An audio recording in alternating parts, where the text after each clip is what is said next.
बिस्मिल्लाहिर्रहमानिर्रहीम। अस्सलाम वालेकुम ग्रानू कतुनको जमा पसंद की बतासु यो वړو کې شانتي ماشوم ویني چې به مشکله به د عمر چې کم دی هغه به لس 12 کاله وي او دا ماشوم چې کم دی دلته کې په مردان کې دلته یو مصری خانه کې دا ماشوم چې کم دی د موټرسایکلو د جوړولو هنر زده کوي، موټرسایکل ورکشاپ کې کار کوي. تاسو یې ګورئ لاسونه چې کم دی هغه په ګریسو باندې او په دې سوي موبلیلو باندې تور شوي دي، مخ یې هم تور شوی دی.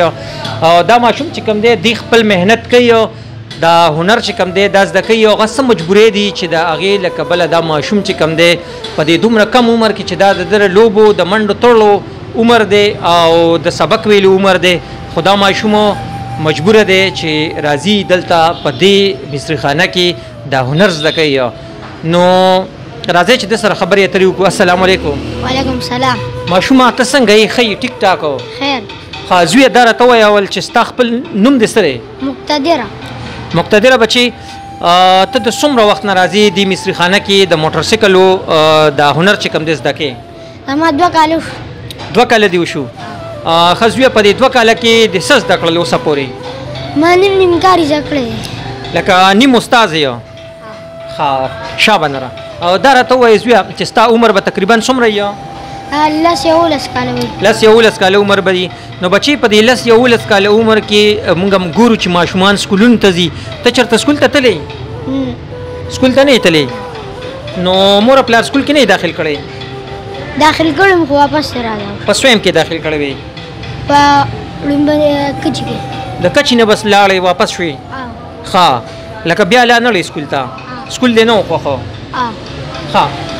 نو هغه ټایم کې تاسو سوچ کو چې لکه زه به څه کوم؟ هغه ټایم کې ما دا سوچ کوم چې زه به لاړ شم مصریتوب به. مصریتوب به کوې؟ نو بچې هغه ټایم کې خو به عمر ستا د دې نه هم کم و که نه؟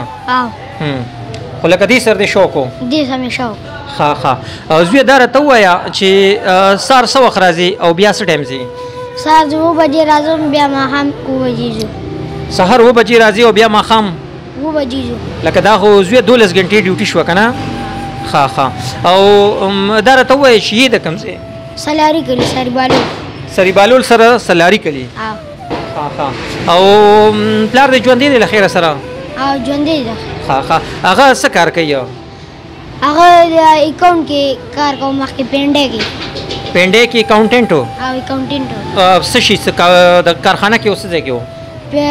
کمپنۍ وه غټه کمپنۍ کې و؟ ښه. نو نن سبا څه کوي هغه؟ نن سبا په کور ناست دی. کور کې ناست دی؟ ښه. دا ولې څه بیماري ده ورته که نه؟ بیماري ده ورته. بیمار دی؟ څنګه بیماري ده ورته؟ د زړه بیمار دی. د زړه بیمار دی؟ ښه. نو لکه کار کسب نشي کولی؟ نشي کولی. ښه. او نور وروڼه خویندې دې شته دي؟ خور مې 3 خوریان مې دي، یو مشره ده او 2 کشرې. او ته یو لکې؟ نور وروڼه یې نشته؟ نه. ها ګرانو کتونکو تاسو د دې ماشوم د خبرې اترې اورېدلې. د دې موټرسایکلو د میکانیک جوړېدو ډېر شوق دی او دغه زده کړې کوي. راځي دلته د مردان په دې مصری خانه کې ملنګ استاد سره دا زده کړه کوي او ښه دی. د دې استاد سره به هم خبرې اترې کوي. خو په دې موقع باندې به زه دا یو خبره وکړم چې دا دې ماشوم ته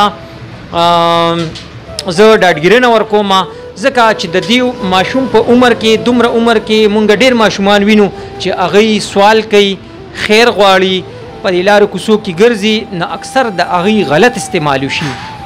او دا ماشوم چې کوم دی نو دا ډېر تکړه دی، د هنر زده کوي.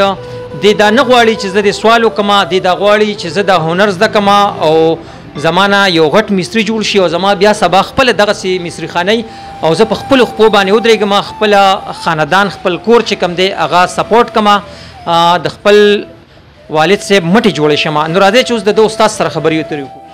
ګرانو کتونکو دا وخت را سره د مقتدر استاد چې کوم دی ملنګ جان استاد را سره دی. ملنګ جان استاد دا راته ووایه دا ماشوم چې کوم تا سره دی دا مقتدر دی د څومره وخت نه دلته راځي؟ یاره د ما سره 2 کاله شو ها او ډېر محنتي ماشوم دی ډېر تکړه دی ها او په ټایم راځي او په ټایم ځي او په ټیم باندې راځي او په ټیم باندې او ځي دا راته وایي چې په کار کې دلچسپي شته او که نه بالکل لا شوق باندې کار کوي ښه مزېدار ها او ذهن یې څنګه دی ذهن یې ښه دی تکړه دی د ډاډګیرۍ نه هم وکړې ځکه چې دا ماشوم چې کوم دی د هنر زده کوي چې سبا په خپل خو باندې ودرېږي بجای د دې چې په لارو کوڅو کې سوال وغواړي خیر وکړي نو ډېره زیاته مننه ګرانو کتونکو ویډیو چې کوم دا دغه مخکې شیر کې ملګرو سره د الله په امان